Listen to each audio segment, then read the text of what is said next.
Welcome to Tech Talk Taco Tuesday. I don't know which number it is. I think it's like 23 or so, even though it says 21 on the live feed because I got to change some stuff on my computer. I pulled this one out of nowhere. Big special thanks to KTM.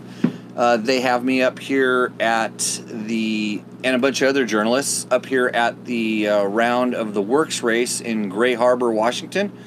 We're testing the 2020 TPI fuel-injected bikes. So they have 300 XCW, 250 XCW, and the all-new 150 XCW, which is a TPI bike. And then also, brand new for 2020 is the 250 and 300 XC. So now they've kind of moved the TPI in the two-stroke range over to their, more, competition race XC bike. So that's what they have the journalists up here riding. Today I rode 300 XCW and did a short stint aboard a 250 XC.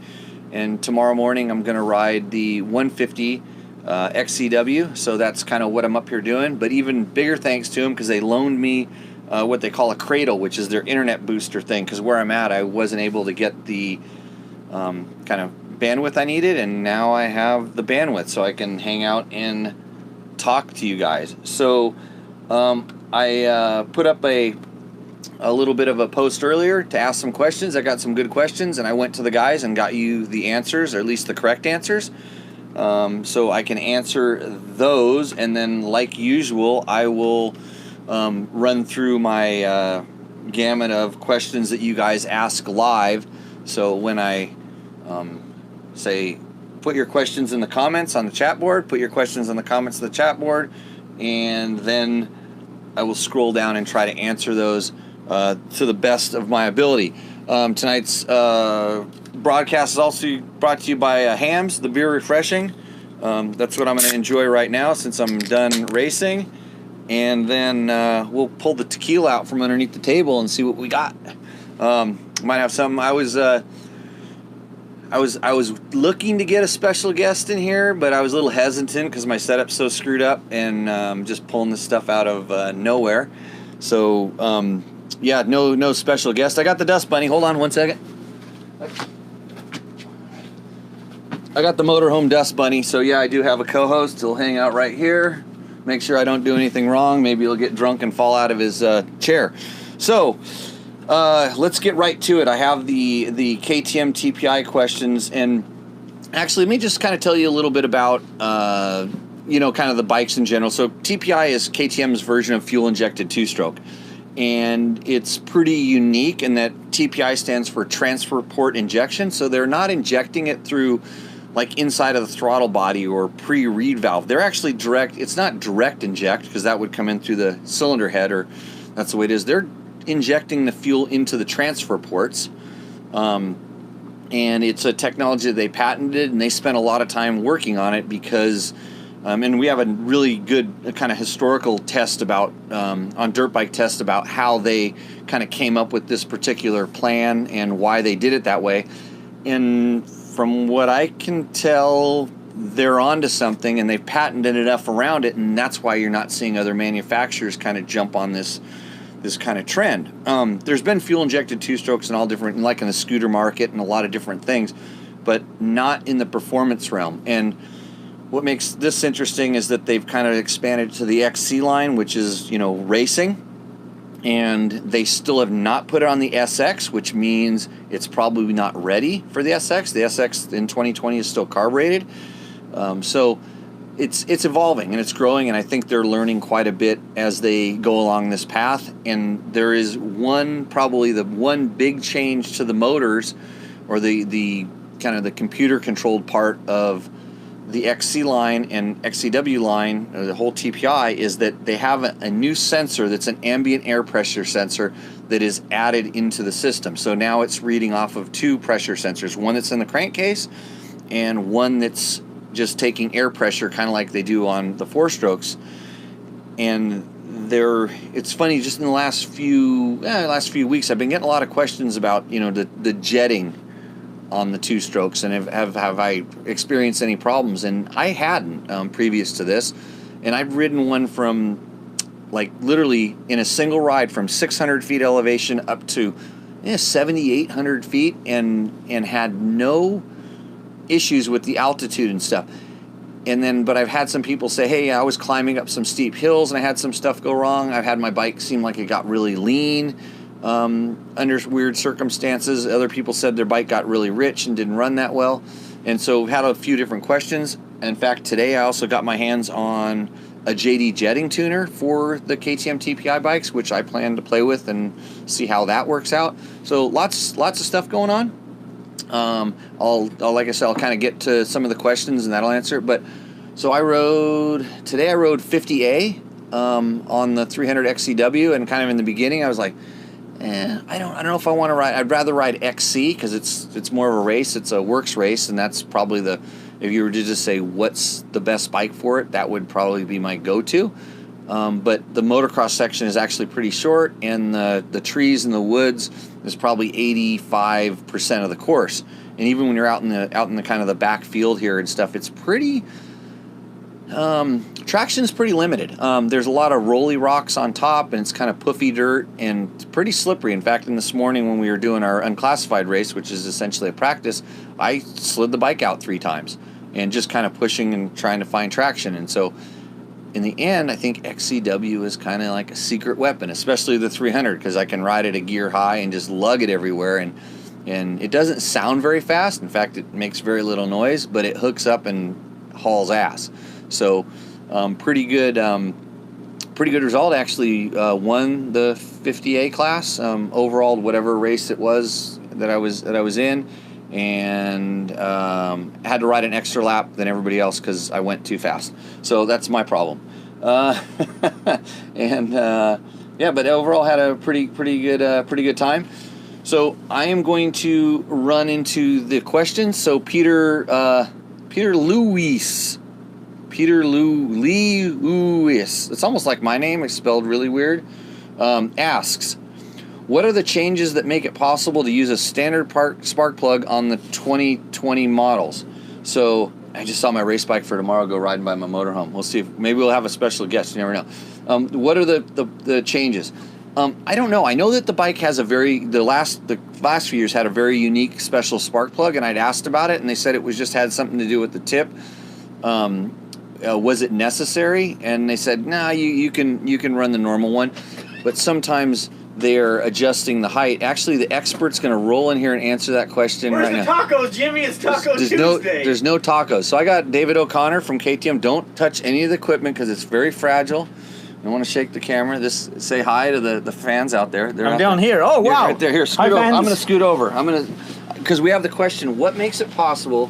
What changes make it possible to use the standard spark plug on the 2020 models? What do you mean by the standard spark plug? Well, because you know how you had the last spark plug in the old one was a really special very expensive spark plug. He says, what changes that make it possible? Is it still a special spark plug? Yes. Yeah. Oh, it is? Yeah. Okay. Same spark plug. But you can use a standard one. We haven't ever tried. It's recommended one. Yeah. So you should use the recommended one. Well, you guys can try it and then get back with Jimmy, and Jimmy can give me the info. As a manufacturer, we stick to what's recommended. So you're supposed Jimmy's the one that does the trial and error stuff, and he tells me he seizes or broke his bike. I know. So let Jimmy be the test. Did you put the dented pipe on my bike so I can go dent it later? No, they're all dented. Yeah. But it's the same size and shape. They're not repositioning the electrode. No. In anything kind of crazy. It's just like resistor, maybe exactly resistor mainly, heat range. So okay, let's see, don't miss Tech Talk Taco Tuesday. Does the XC have different mapping than the XCW? Same mapping, exactly the same. So and that's something I found interesting. I thought that the XC would have like a more aggressive setting, and today we did ride the bikes in the more aggressive so the bike comes in the more aggressive map, and underneath the gas tank there's the white plug which unplugs, and that makes it the more mellow map. There's also the power part switch which will plug into there, and then it can be a switch on your handlebar. Yeah, so you can do it on the fly. Yeah. It's just an accessory. Exactly. It's in our power parts catalog. So and I'll talk about that in a few minutes. Like the bikes, and even Cole Kirkpatrick just took it out for a photo shoot, and he was like blown away because he spent a lot of time on last year's 300, and he was blown away by actually what he was calling like the power of the bike, the 300. And I noticed it specifically on the 250 that I rode. Like it's pretty aggressive. I would like a little more aggression in the aggression map, and maybe if the I don't know what the mellow map is. I haven't had a chance to ride it, but in the mellow map, if it were a little closer to what the aggressive map is, but who knows? I have to plug it in. I can't really comment on it until I try it, but I will. Yeah, we'll get Jimmy to try. We're back again tomorrow for more races. Jimmy can try it out. I'm only doing like half of one race. That's okay. That's enough for Jimmy to test. Jimmy's a good test rider. He'll know exactly what's going on within a lap. Yeah. Yeah. What happens if the power valve is changed or adjusted on a TPI bike? So I'm going to go back to our recommendations. It's set in one position. We don't want people adjusting it, but there you go, Jimmy, and everybody else is going to try that anyway. Like it's the carb bike, everybody adjusted for different hit of the power. But the carb bike, it was amazing what the springs, the ones you changed, or just the adjustment would do. I mean, you could dial it into just a bike that just bogged the whole time, and you could make it kind of aggressive and snappy. Yeah. So being a manufacturer, we've stuck to the recommendation of sticking it the way it is. But of course, people always play with and tamper with stuff. So let tamper. I like that word. Let Jimmy know how it works too. Also, and if Jimmy finds out it's good, he can pass the information on rather than KTM. Does that bike come in the little kit? Does it come with different springs? No. So there's no. It's not like the carb bike. Yeah. So there's no different adjustable springs for your power valve governor. In the manual, and I know this from playing with the old one, that it's way more sensitive than the old bike used to be. And it's like when I changed it, it changed the power. Changed the power delivery a little bit. But it was also like I wanted to change the jetting. Yeah. Which I can't do. Yeah. And just even in talking to you guys, how you're milling the top of the, making sure the power valve adjustment and the port timing is perfect. Yeah. It kind of leads to it, and I like to look at the manual and see what the manual says about adjusting the. It says not to adjust. It says not to adjust. It says it's set perfect from the factory. Exactly. Well, there you go. They even have like a little orange paint mark on to kind of show that it wasn't, I'll say, tampered with. But it's the first thing a dealer will look at if they go in and something's running bad. They'll kind of set that back to the perfect position and kind of go from there to troubleshoot. But there is people adjusting stuff. Haven't done it myself. And it's not a little bit of paint. It's not like a little bit of paint. Like when I look at it's a lot of paint. Yeah, like you will break the seal. Yeah, exactly. You'll break the seal, and then that's something people can set back to stock at a dealer for troubleshooting. Okay. Your opinion on, let's see here. I need to get this, view 2 more comments. Here we go. Let's see. Your opinion on, wow, we're getting more questions already on this. Your opinion on oil injection, modernized. Best thing ever. Best thing ever, yeah. Yeah, no more mixing gas, just pour it in there and the oil tank should be able to do, depending on riding, but roughly 5 gas tanks, so you could be out stuck on a trail, you have your buddy with a 4-stroke, like, hey, let's tip that bike over and get some gas, there's no worrying about mixing oil, it's just an easy, clean system. 4-strokes run fine on 2-stroke gas. No, but the vice versa. If you need to steal some... Oh, yeah, you can steal your 4-stroke. Exactly, you're not worrying about it. It's got the mixture. Yeah. I did a calculation last night on, at 5 tanks, 5 tanks of fuel at the rate, with the how many liters it was in there, the 0.6 liter or 0.7 liters. It's like literally, it's almost averaging out at that, almost 80 to 1. Yeah, would be exactly. So it changes when the bike's at idle, off the throttle position sensor. It'll do different measurement from when the TPS is wide open. So it calculates and works out what's the best performance and oil mixture. And the cool thing is, like, we're out doing photos, last night, and we're just idling around in first gear just doing photos. And usually when you're doing that on a 2-stroke, you come around and you go brap to do your little photo, and you leave a big old puff of smoke. Yeah, exactly. None. It's all loaded up, and you got to clean it out if you're just playing around, riding it. It's just responsive. We could let the bike idle, cold day, let it warm up for even 10 minutes, and then as soon as you get on the gas, it's not blah, blah, blah, blah, blah. It's just clean, snappy straight away. And you don't get the ding, ding, ding. It's the weirdest. It's the weirdest. Like the old 500 ding, ding, ding noise. It used to be where that's how you could tell, hey, is my bike jet, especially on the pilot jet and the idle circuit, is it good? It wouldn't, if you didn't have the ding, ding, which I hate because it pushes the bike into the turn sometimes. Fuel injector relocation. So I think what he's asking about that is, did you... The injectors are still in the exact same position. Same position, yeah. So the engine itself has tilted 1 degree. That was more for handling performance, get a little more weight on the front tire. But the injector is in the same position in the cylinder. And then he asks XCW versus XC chassis handling, and I can tell you there is definitely a difference. the XC has the air fork. Yeah. And I could feel that it was lighter. It was just a little bit lighter on the front, the feeling, but and the bike I rode only had like 2 hours on it, and it felt like it needed to be a little bit. So the air fork for sure, like when they're new, takes about 5 hours to get like broken in suspension. Yeah. We pretty much had like about an hour on them before the press event. We don't want to have them looking used old, so we try to keep them as nice as possible. Till we ride them. Yeah, till you ride them. So air fork definitely around 5 hours. You'll get a lot more comfort and movement out of them. Initially, they got some break-in period. Same even with engine, transmission, everything 5 hours, like a sweet spot once it's broken in.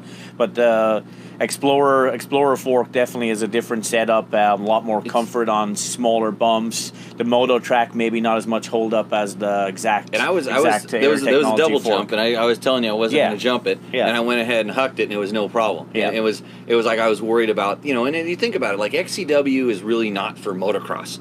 No, it's not at all. That's not what the bike was designed for. And XC is, but so I'll when I talk about the bikes a little bit later, when I go into detail, I'll talk about the difference between the two and what I felt. Do the new TPI bikes have better low-end torque? Yes. My 2019 300 XCW TPI does not have the low-end torque of the formerly carbureted 300 XCW. So I'm going to disagree with that. I think it has the low-end torque. And what I've noticed is that since when you roll it on, it doesn't go bolt and then snap.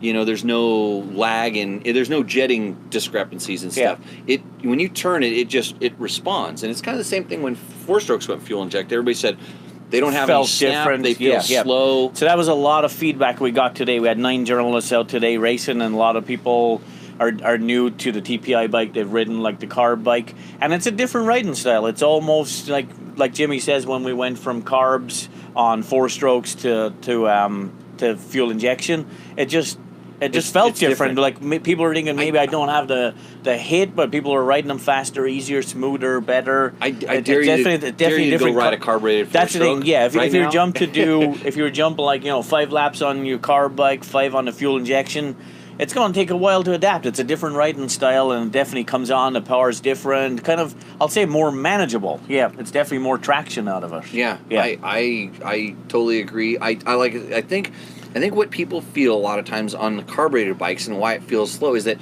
when you gas it, it takes a second for that carburetor and analog and then boom, explosion. To go, and then delay, and then boom. Yeah. So I don't know that it's necessarily torque, but I was blown away by today. I mean, I was making up so much time by just going an extra gear high, not just one, maybe, like 2 gears high, and just rolling it on and going to big throttle openings at pretty low RPMs that would normally, a carburetor wouldn't even handle that. Yeah. It would not. We got a new comment, Jimmy. I got to go to the other page. These are the comments from before I started the show. Yeah. All right. Yeah. I'm gonna have to take off, but Jimmy, as you know, has the answers to all of it. If not, he can ask me tomorrow, and we'll try to get back with you guys next week. You got cranky journalists that ran. I do. I have to take them back. Yeah. I brought my own. I brought Jimmy another motorcycle to play on tomorrow. So if you weren't at work, I'd have you reach down below your legs there. Reach down. Maybe tomorrow, even though I won't be at work. Oh yeah. Don't be at work. What do we got down there? What's down there? Yeah. That's bad. Oh, it's Taco Tuesday. He's got his tequila. Yeah, I don't have any tacos, but I do have. I came here for tacos, but he's got tequila. Well, when you're not at work tomorrow, false advertisement. Taco Tuesday. We'll talk about this. Yeah, it says malo right on it, which means bad, I think. So, anyways, thanks for stopping by and dropping off my race bike for tomorrow. Enjoy the review with Jimmy. He'll have lots of good information on it. So. Yeah. And thanks to KTM for providing with the internet connection. So, see you guys. Well, here's the banger question: why is KTM the only manufacturer where none of the factory riders ride the stock shock and forks? Why can't they fit cone valves to the stock bike? The design is very simple. Well, most race teams are. I don't like cone valves. I don't go fast enough. But most teams anyway are doing so the cone valves are part of the pro components for WP, and it's just an upgrade. Everybody buys an exhaust system, and that's an upgrade. Our bikes come with FMF exhaust systems, even though they come with a perfectly good stock one. It's just a lot of manufacturers are doing that. We're not the only one that has our pro components. Yeah, if you look at Pro Circuit, they got their Showa A-Kid, Star Yamaha, all the the teams they haven't upgraded. Yeah, I know. I think almost every factory team, where the factory riders, I think they're all on special stuff, and even if it has the appearance, more appearance of stocks, most of them don't. But I think what he's asking and is our suspension actually is available. You contact like a WP authorized sender. Yeah, you can buy They have the cone valve. you can get pretty much the same setting as Taylor Roberts. None of it's a secret. They actually share a lot of like their feedback from our test department with our authorized senders. So you can go buy a fork and shock like Taylor Roberts, set it up the same. But I don't know if you're going to go fast enough to make it work like Taylor. We can all have fast guy suspension, but we have to see if it works for our ability. And not to toot your horn about this, like KTM is funny because they're pushing this whole ready to race thing, and I think that's part. That's been the company thing. And so what do? They bring the journalists up and they kind of make us race the bike. So we're kind of proving. And like that bike. So today I just took a stock bike. I had 2 laps around on it. Set sag for Jimmy, maybe a couple of clickers what he wanted, and totally put number plates on, and he won by about like 5 minutes or more. A class because I'm totally cheating, right? I'll get my ass handed me in 40A tomorrow. But but it truly was. I mean, we didn't do anything to the bike. You just took it, uncrated it, broke it in, and raced. We had somebody in the 450A class started off on a 150 XCW. He got a hole shot, checked out, and won on a complete standard bike. And the moto track was pretty jumpy. Like that bike shouldn't have really been doing good on big jumps. I think 85% of the course was where the XCW was better. Exactly. And, so a 150 won the 450A class. Yeah. Yeah, that's straight out of the crate. All we did is set his sag and put his bars where he wanted, levers. Actually, Jimmy, we did his brake. You got first and third. Oh yeah, we got a lot of podiums today. That's the commentator today was, wow, you guys are winning. I was like, pure stock. I'm gonna let you take. Yeah, better get out of here. Bye, guys. Whiny journalists to bed. So okay, thank you, David. Okay, I'll be here in the morning. We'll go sign you up for other classes. Awesome, thank you. So live as we do it here. I'm going to go back to the questions. I know there's a bunch more. Let's see where we're at. But anyways, David is my press liaison at KTM. And so when we contact them about doing intros or testing bikes, he sets them up, makes sure the bikes are good, and then always tells me to bring it back already. So my 300 XCW, which I'm gonna put in my motorhome here and take with me. I'm gonna go riding someplace else to test it on trails. And one of the journalists fell over and smashed a pipe, and I'm like, put that pipe on my bike, so I'm not responsible. So because I hate beating up other people's stuff as well. So scroll down through here. Chris Smith, I answered your question. That's good. Yes, the mapping between the bikes, XC and XCWs, is the same, which kind of, like I said, kind of surprised me. They've definitely gone to the level of making the maps in general, especially the aggressive map, from my recollection, a little bit more aggressive. The 250 actually had kind of a little bit of snap to it, not to the level that you'd want on an SX, but pretty good. Let's see, Mike Haberoth. Let's hear Jared Stock's take on winning the Open A. Well, you have to listen to his podcast. Yeah, he did. I was blown away. I mean, he did the same thing as me. He was going so stinking fast that he had to ride a 5th lap, and they put the checkered flag up for the second place guy because he was so far ahead. But it just speaks to the level of stock bikes, where they're not all the bikes that we're riding are, they didn't put springs or anything. I was actually thinking about getting springs on the 150 I'm going to ride tomorrow, but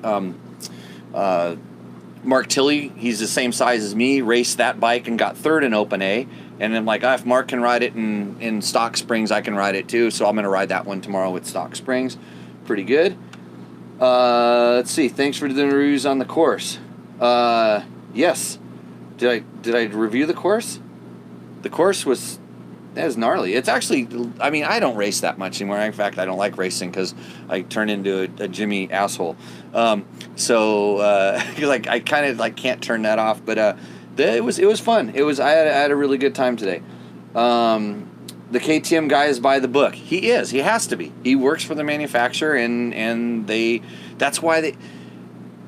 I asked those questions and stuff because you get to hear that's the kind of same answers I get sometimes, but that's part of the reason that they rely on us journalists to go out and try different things and to see how it works, because they can't necessarily do it. And maybe it's okay if Dirt Bike Test takes it and goes off and plugs, you know, a this in or tries this pipe, because in their world, stock is best. I mean, they wouldn't make something if they weren't required by some sort of, you know, standard or emissions or something like that. Or, you know, sometimes they're trying to make a bike work for a wide range of riders, and they have to settle on one thing that's maybe not as good for a heavy guy as it is, you know, for a light guy and stuff like that. So in their book, they're delivering the best thing they can, and so his answers they're not canned. I mean, that's just the way it is. And if I've done development testing and I kind of know what goes into it, and if he was coming and say, you know, it's a lot better if you do this and that, I mean, if it would have been better for everybody, they would have done it. And the power valve question, I know how finicky it was before,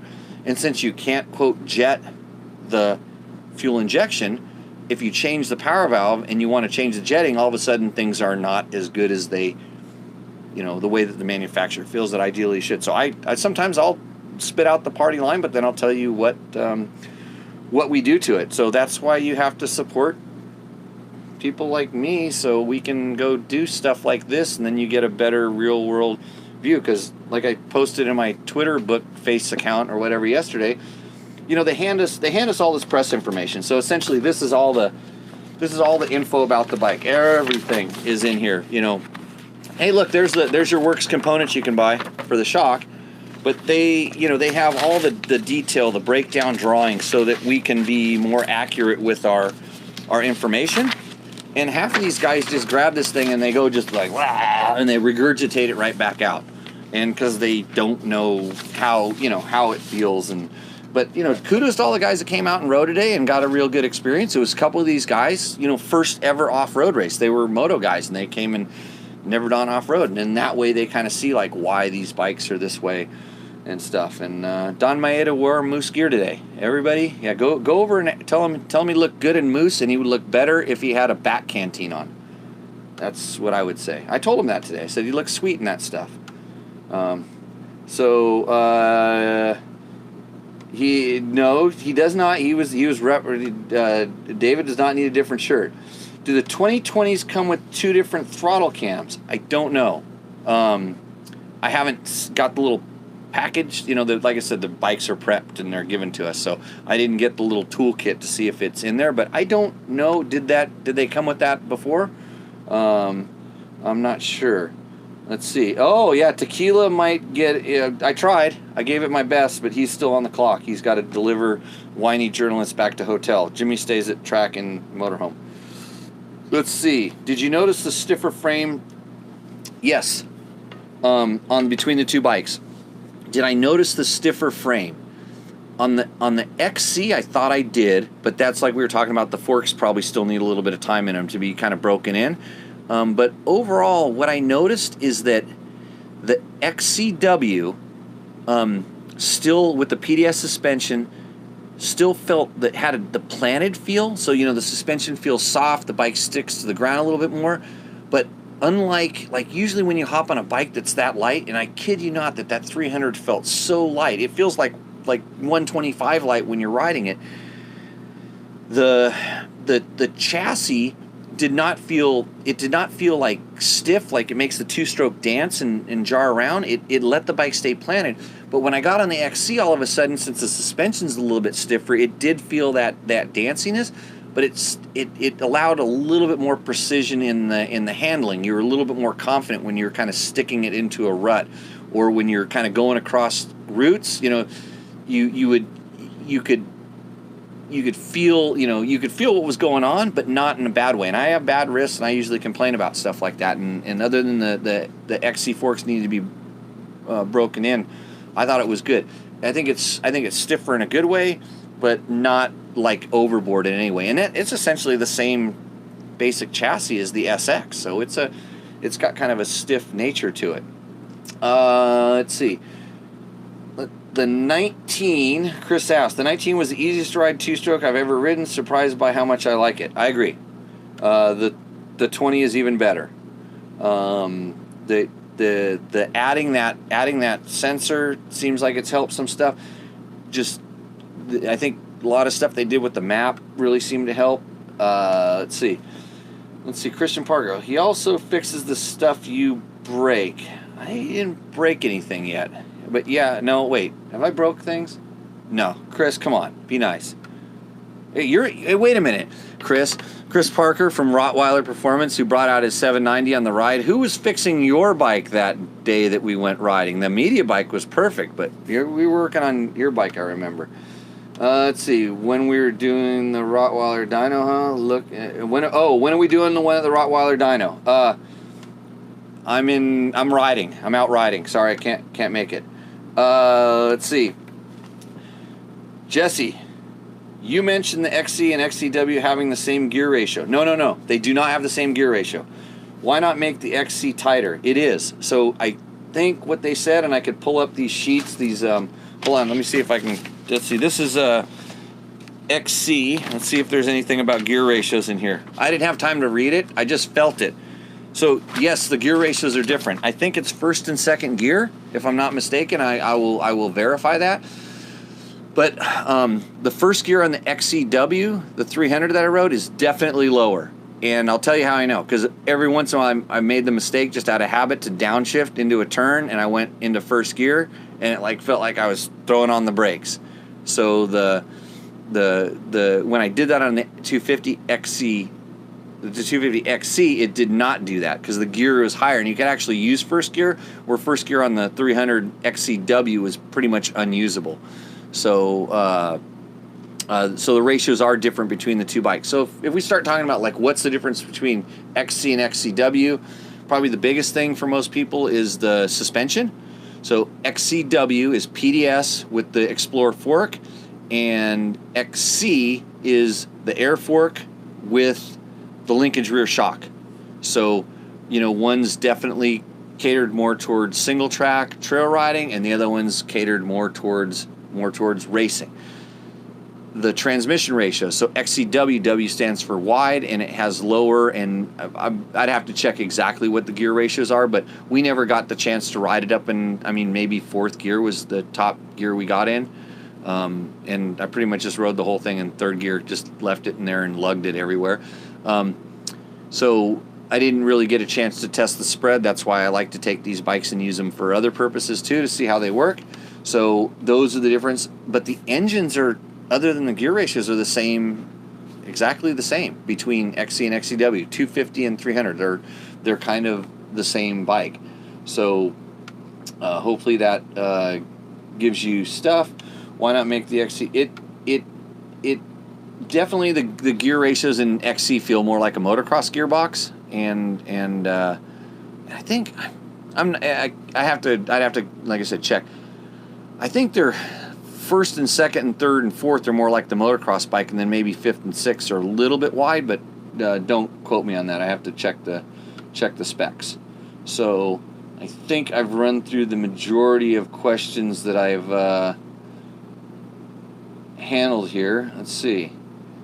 I think some other stuff. I don't know. Got any other questions there? How we doing? Anybody have any other burning questions? I had some other stuff pop up on our YouTube feeds. Let's see if I can go over there and dig those questions up. Probably not, because I'm horrible. I should have done show prep, but I was having dinner. So we'll see. Here we go. There's a bell. I got it. I got my questions up. So Nikki Shane asked about the KTM 1090. It says, I have a 2017 1090R, just got a front sprocket, a 16 tooth to replace the stock 17 tooth. Do you think it would be wise for me to try it, or am I just wasting my time and money? Well, you got the sprocket already. That's what it just said there. So I think just put it on and try it. On mine, I run a 2-tooth bigger rear sprocket, and in my world, one tooth on the counter shaft kind of equals 3 in the rear, so I'm kind of going in that same direction that you're going, maybe not to the same level of going down, but it makes first gear a little bit slower, easier to manage, more for technical stuff, so I think that's a good it's in the right direction. And the good thing when you do the counter shaft sprocket is usually you can adjust it out through the chain, so you don't have to break the chain or take a link out of the chain. Husky Hauler commented, I slip the clutch a lot on slow technical hill climbs to keep from stalling and keep the front end down. Is this wrong to do this? I usually change my oil if I abuse the clutch all day. Yeah. Okay, so in my other job where I teach motorcycle riding skills and techniques, we teach that the clutch is not a power reducer.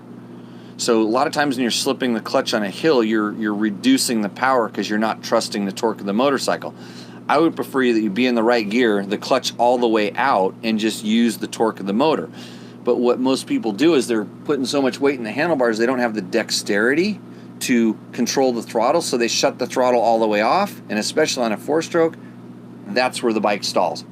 It stalls. But if you ever try it, and riding with a Recluse clutch, which is actually slipping a lot of times at low speed anyways, it will teach you how much torque that motorcycle has, because it takes a lot for a Recluse to really disengage. And then you start going, hey, my bike's not really going to stall. And then when I do get sloppy with it, it disengages so the bike doesn't stall.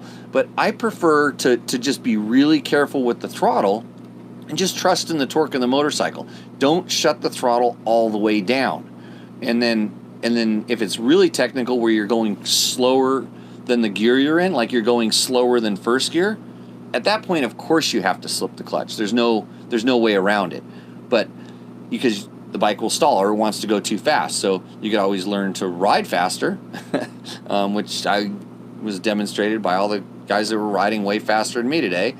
You can always do that, or just kind of, you can change the gearing of the bike, so it's easier, so you can let that clutch all the way out. But when the clutch is slipping, you think about a clutch is, it's gripping. It's like sandpaper. It's going to build heat. It's going to generate heat inside that motor. So most of the time when I see guys steaming their bikes over, it's not because they weren't moving, it's because they were slipping their clutch. So that causes problems. And if you change your oil afterwards, that's probably a good idea, because especially in a motor that uses the same oil inside the transmission as it does to lubricate your crank and your piston and your valves, having contaminated clutch material in there, which can happen. Usually your oil filter takes it out right away, but it can be spinning around in there for a little while, and that does bad things to your motor. So don't slip your clutch. That would be the answer for that. Mike Sampson commented, question, how about if you just put a slip-on exhaust and took out the restrictor? Can you ride it like that? You wouldn't have to tune it right. Okay, Mike is asking about the Yamaha WR450 that we just, we didn't put the video up yet. I know it's in the works. He was asking about, maybe there's a video. No, no. I'm sorry. Mike is asking about the Honda CR450. My eyesight, it's getting there. So, speaking of eyesight, so he's asking, how about if you just put a slip-on exhaust, took out the air restrictor, and ride it like that? Any of the emission-compliant bikes, when you just open up the pump, make it flow, they're going to be lean. They're designed to run in a very corked-up state, so they don't run very well. They get kind of quick revving, not a lot of power. They lose power, by the way. They kind of rev through the power quickly, and then they backfire a whole bunch on deceleration. So if you're going to do anything that lets more air in and lets more air out, you've got to at some point put more gas in the system. That's why these tuners and stuff are out there, all the different ignition settings. So you can't just, on any of these bikes, whether it's a KTM EXC or soon to come XCW or XCW, it's a tune system. So you have to, even if it's just a slip-on. So let's see. Would have you liked to? Okay, we have a question on the Honda Africa Twin. Moto the Road commented, would have liked to hear how you switched to manual mode. It needs cruise control. I am 6'2", 225. I don't want a bike that needs to have suspension adjustments because I'm over 200 pounds. Well, yeah, 6'2", 225. You're not that far out of the range, but you're different than most of their customers, obviously, or they would have set the suspension up for you. So that's the answer on that. So I'm 200 pounds and I kind of fit in the average range maybe in the little bit on the heavier side of average range, but I don't feel like I have to adjust. Actually, I think the Honda Africa Twin has some of the best adventure bike suspension out there, standard. It's good.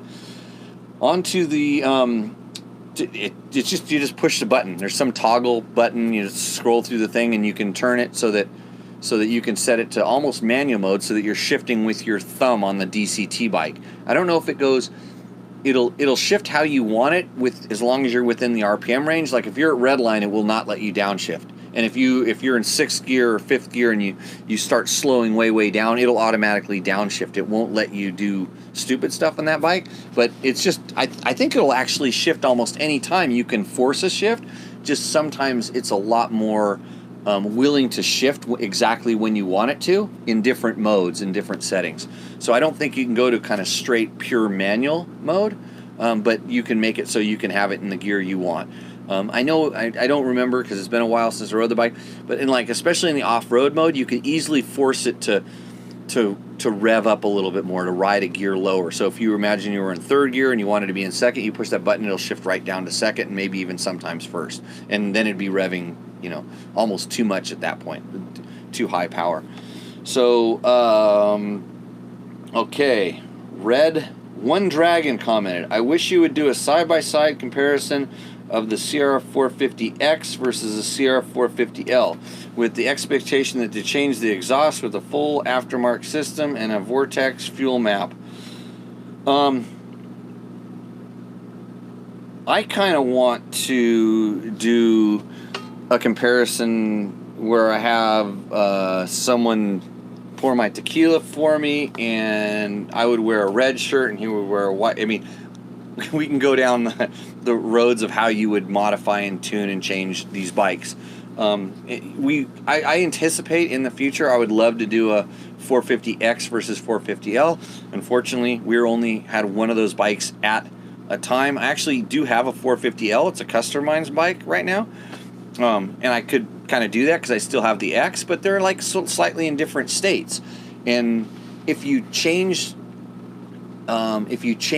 the exhaust, then you have to change the fueling, and you start tuning them, and you can get those bikes to run almost exactly the same. I would say, the internal engine components are pretty stinking similar between those two motors, so you can get them to run the same. However, you choose to modify that bike.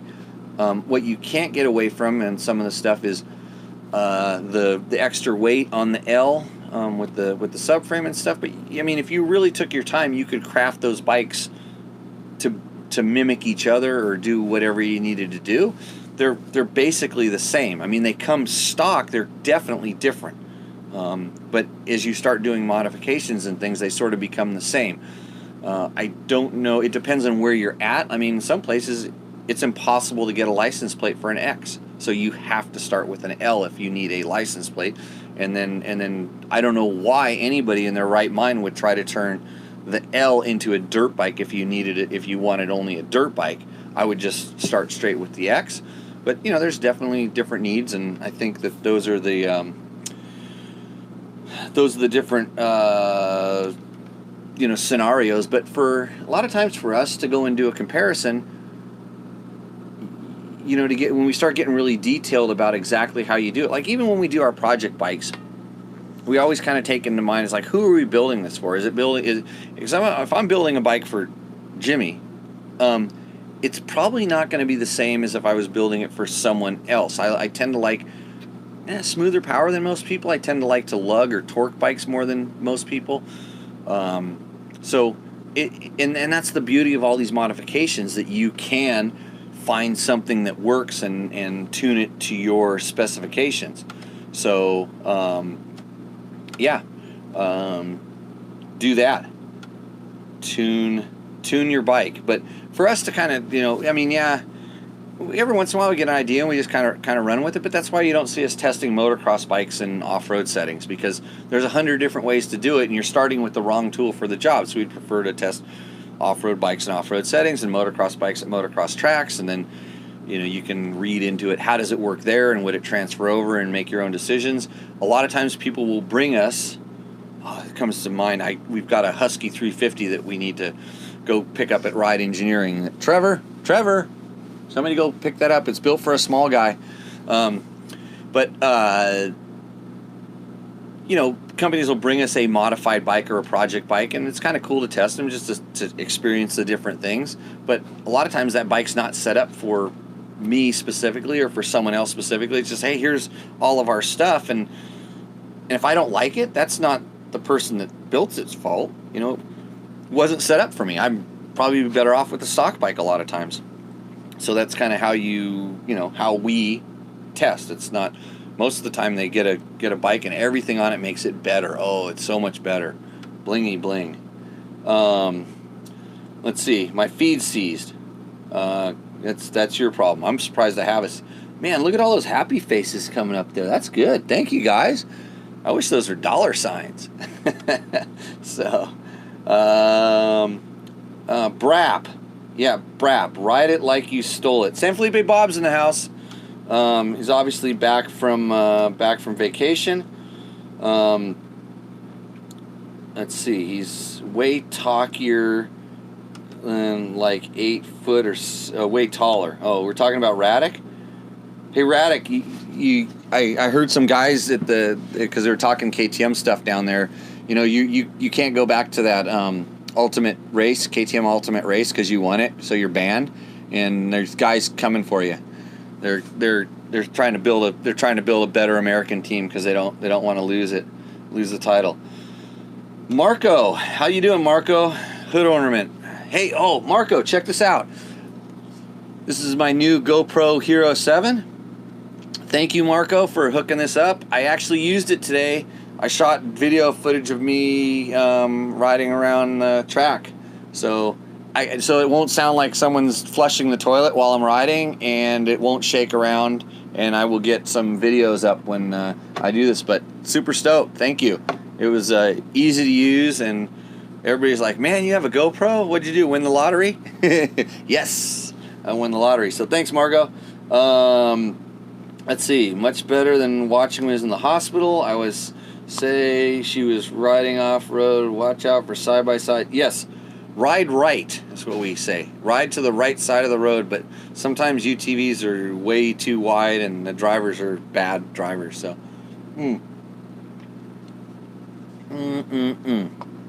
That is not, that's not very good tequila. Yeah. Whew. Let's see.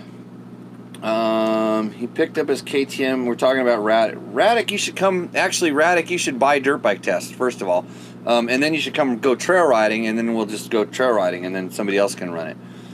Where are you racing? Philip, I am at a Works round. I think they say it's round 7 of the Work Series. They're doing this interesting thing where they're racing on Tuesday and Wednesday, taking a day off, and then they're having a race on Friday and Saturday again. So, but it's up in, they call it Grays Harbor, which used to be called Stratoline. So we're just kind of south of Seattle, a little bit outside of Olympia. It's for Works racing, it's tight trees and technical, although when they say single track, to me it's almost like quad width trail, so it's not real single track. It's definitely like more like Grand Prix racing. And I did a hour-long race today and a 30-minute practice in the morning. So that's where we're at, and I'm glad you like torque. I like torque too. Scott Cox, how you doing? San Felipe Bob has dollar signs, and Andre the Popsicle Man likes glory holes. Let's see. Mike Brown says bad on. I know. I should have known. Actually, right here. What's Chavo mean? It's got a skull on it. It's got a prickly bush, which is probably agave, and malo, bad. It's a marketing operation that's bottling turpentine, as far as I'm concerned. But I gotta get through it. So, cheers. Let's see. Lacquer thinner. Hold on 1 second. I'm gonna go fix this. I gotta quench that taste out. I'll be right back. It's not a long walk to the bar here. So how about this? That'll fix that problem. First, let me get rid of it. Okay, so we'll go with some Casa Souza 100 Anos. So, any other questions? That's Scotch. Okay, I'm trying to learn something here too. So, what do I really think of the bike? Man, I'm kind of impressed. I mean, it's KTM, like every few years, like changes their bikes, which is amazing, because it's a lot of time in R&D and development. And they did listen to what the customers were saying, especially here in the United States. They wanted a more aggressive, snappier power. I won't call it snappy. I mean, in KTM's world, I think they kind of stepped out of their comfort zone to make the bike in the aggressive map as, quote, aggressive as it is. So, I mean, they're just all about rideability and drivability with all the testing that they do over there. And I think it's a little more exciting. I think when you see the SX finally go to fuel injection, that's when they'll have really totally figured it out and got it all dialed. But I mean, especially when you start going more into the single track and trail riding side, I love the fuel inject. I love TPI, just like I liked it on 4-strokes right away, even when everybody was complaining because it didn't have enough snap and hit. I think they're onto something. The chassis, it feels lighter than the old one. I mean, by kind of another step, a noticeable step. For me, that's a huge thing, because the bike already felt ridiculously light. And especially on the PDS bike, the XEW, the fact that it doesn't dance, it's that light and it doesn't have that dancey feeling. And I'll really get a chance to kind of feel it a little bit more tomorrow when I ride the 150, because that bike is another 7 or 8 pounds lighter. But I think the scale weight on the XEW was like 224 with a little bit of gas in it. And that was off of they measured one. It's not the number that they put inside the book, although I think it's actually pretty accurate. So, liked it. I mean, totally stock suspension. I didn't really want to change the clickers. All I did was adjusted the brake pedal to my liking, tuned kind of where the lever position was a little bit, and had 12 pounds of air pressure in the tires, and sent it. And it was all good. So, Google says it means bad guy. Bad Chavo as a bad guy? Yeah, that's perfect description of that tequila. It's a bad guy. So, okay. Did you podium? You kidding? I slayed it. I took the overall. That's the only way you do it, Bob. Come on. So, okay. Good on you. Unless there's any other questions, we're getting down to our 8-minute warning here. I've got to sit down and actually I need to go get my photos somehow or another, which I forgot to get because I was more worried about doing my podcast. And then I can write a story, which I'll put up on Dirt Bike Test as soon as I can. Maybe I'll just go straight to doing a video. Tomorrow I get to ride in the morning, hang out, watch my buddy Andrew Short go out and chase everybody down in the pro race. Man, those guys, they're going so stinking fast. It's nuts. I mean, to see, to kind of watch how fast these guys go. I mean, I think in their practice today, or their time qualifying, they rode the exact same courses we did. I went out and did a lap to test another bike when they were riding, and they were on the exact same course as us. And I think that lap time wise, they were like 3 or 4 minutes faster around the lap than I was. And I mean, I can see 2 minutes easy, but 4, it's ridiculous to see how fast they're going and in that terrain, which is amazing. So pretty cool. Let's see, any other. Do a Facebook Live tomorrow with Andrew. No, because I have to give back the internet unit thing that I'm using. He gets Bad Young Fellow. Victor would know. Bad Young Fellow. Yeah, it's a silver, so it is a young fellow. Let's see. Okay. Any other questions? I'll do a Facebook Live. No, I can't. So I can't do a Facebook Live tomorrow with Andrew because he's a professional racer. I'm going to try to talk him into going trail riding with me on Thursday, but we'll see what happens. It's logistical nightmares around here, and I will get back to you with other posts. Share this podcast. Actually, it's going to be a podcast pretty soon. I'm working on that in the background, so you can just listen to it. You don't have to see me hop around and pour bad tequila down my throat. So when we get that up, I'll put it on Dirt Bike Test. Go to Dirt Bike Test, look at our stories, tell your friends about it, make this thing grow.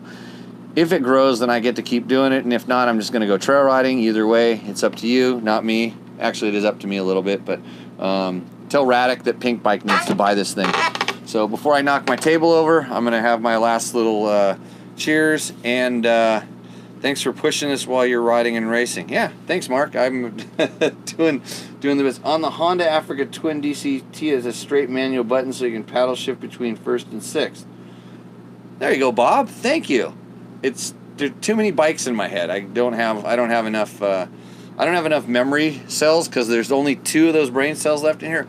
I was going to show you my new lid, but you can look on my Facebook post for that, and we'll see that. So I'm going to sign up. There's no after show for this one. And JB, thanks for the stickers, and the lid looks super sweet. Oh, wait. Oh, YZ450F slow start info. Now the questions start popping. I say I'm going to quit, and you start dumping questions on them. Canoe. Keanu. I can't say names or remember them or anything.